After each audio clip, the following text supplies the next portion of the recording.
tips. Ladies and gentlemen, welcome back to the tipping series where I tip every AFL game. This time we've got round 11, and my oh my, have we got a kind of bland round.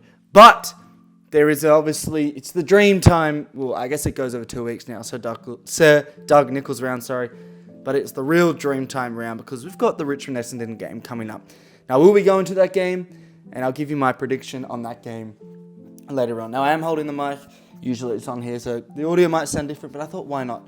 Let's hold this shit. Starting off on Thursday night, we have got the Dogs taking on the Sydney Swans. It is at Marvel Stadium, so it is going to bode well with the Dogs. The Dogs are actually looking quite in form. They've won the last 2 games, I believe. Conversely, well, not conversely, but quite similarly, Sydney are looking also really in form. This will be somewhat of a battle of 2 midfields. I think from memory, Tom Liberatore has been given the all clear to play this round. I'm pretty sure.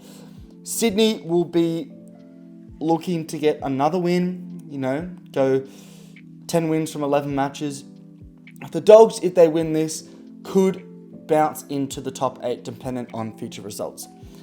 This is probably one of the harder games. There are some quite tough games. Generally, this round is like the shitter team is at home. Sydney should win, but I'm going to go with an upset and say the Dogs somehow get it done based off absolutely nothing. I feel like Sydney have been in such good form that it just has to run out. And so, as much as my brain says Sydney are the better team, they're as if not more in form, I'm going to go with an upset. So I'm going to go with the Dogs winning that. On Friday night, we have Fremantle taking on Collingwood at 8:10 p.m.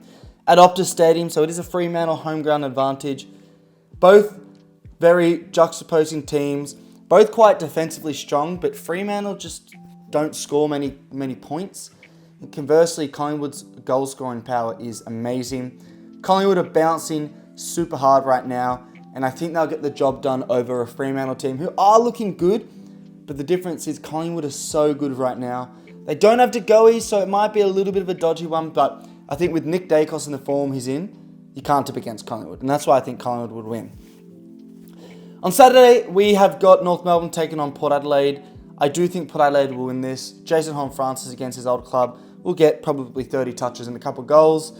Port Adelaide get this, not comfortably, but I still think they win. Even though it isn't a North Melbourne home game. Carlton taking on Gold Coast at Marvel Stadium. So not the preferred ground of Carlton, but still better than at the home ground of the Gold Coast Football Club. You got a Gold Coast team who have come off one of the greatest wins in their history. Super in form. Scoring power is magnificent. The midfield is firing. Conversely, you've got a Carlton team who just can't stick it together. Defensively, they're really poor. The midfield's playing all right. The forward line's playing all right. But as a whole team in conjunction, they're not doing very well. It is a Carlton home game, and often with these games, the sort of crunch games, the do or die games, I go with the team that just has to get it done. And Carlton's season is on the line right now. They're in 10th place. If they lose this game, they might slip down to 11th, depending on other results. They're on the same points as Gold Coast. Gold Coast have a better percentage. I think Carlton win this. I think they win, and I think it'll be a close game. I'm really excited to see the battle. Cripps, Walsh taking on Anderson, Rao, Miller. It should be a fantastic game of football. But I think, regardless, it'll be really high scoring. So I think this will be a super exciting one. So we'll go with Carlton there. Geelong GWS at GMHBA. Both teams started off the season phenomenally. Now both super out of form. Lost the last 3 respectively each, I believe so. So the form of these 2 teams are awful. Really, really bad. It's at GMHBA, but Geelong got defeated by Port Adelaide over there. So it's not a ground it's not a fortress for them right now. It's still obviously a pro that they're there. Jeez, the Giants, if they lose this, will slip out the 8. And if Geelong lose this, they'll slip out top 4. So it's a really, really tough game. I don't think it's super important in the grand, in terms of for now, Giants will bounce back regardless. But in terms of the ramifications for where they finish on the ladder at the end of this round, this will tell a lot.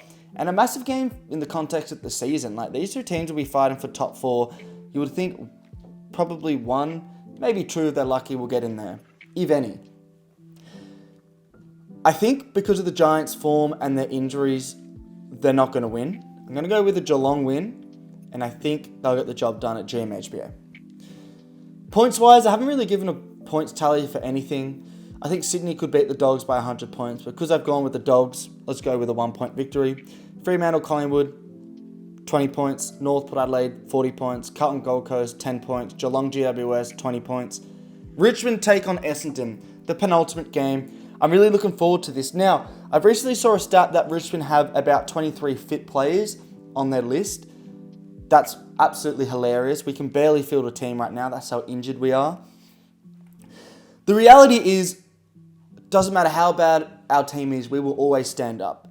Out of form against Melbourne, Anzac Day game, we played really well. It's just the last quarter we got rolled over.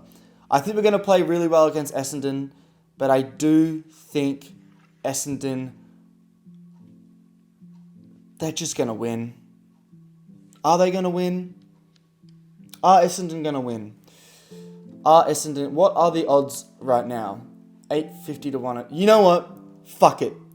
Blind faith, Richmond are winning. Fuck it. You know what? I think if we're a real hard club, when the chips are down, when shit hits the fan, we stand up. No Darcy Parish, technically our home ground, or our home game, sorry. Big occasion, Dustin Martin, full stop. Can't believe I'm saying that, but Richmond get a victory by less than a goal. Hawthorn Brisbane at Marvel Stadium, I'm going with the Hawthorn victory. I think Hawthorn are starting to bounce into the form that I thought they were going to show this season. And Brisbane still aren't amazing. Hawthorn have always played really well against Brisbane for some reason. So I'm going to be going with the Hawthorn Football Club for that game. I reckon 25 points, pretty comfortable. Melbourne St Kilda at the MCG, Melbourne get the job done. Although I do think St Kilda will find something against them, but Melbourne will be bouncing back from that West Coast loss. Easy 30-point win there. And then Adelaide, West Coast, I think will probably be a blowover. Yes, West Coast looked great, but they're young, inconsistent. This could be a 70, 80-point victory to the Adelaide Football Club. So we're going to recap them. I've gone with the Dogs at Marvel, although now that I'm starting to say that, I don't believe it. But we're going to stick with the Dogs. Collingwood away from home, get the job done against Fremantle. North Melbourne lose to Port Adelaide. Carlton get the job done at home against Gold Coast, as do Geelong at home against GWS. I've gone with my club, Richmond, for the shock win of the season against Essendon. Hawthorn at home beat Brisbane as well. Home victories to Melbourne against St Kilda and Adelaide against West Coast. I've gone with some big upsets this round. Last week I didn't go with a single upset, so I wanted to change things up this week and predict some of the scorelines. Let me know what your tips are in the comments. I'll see you on Saturday.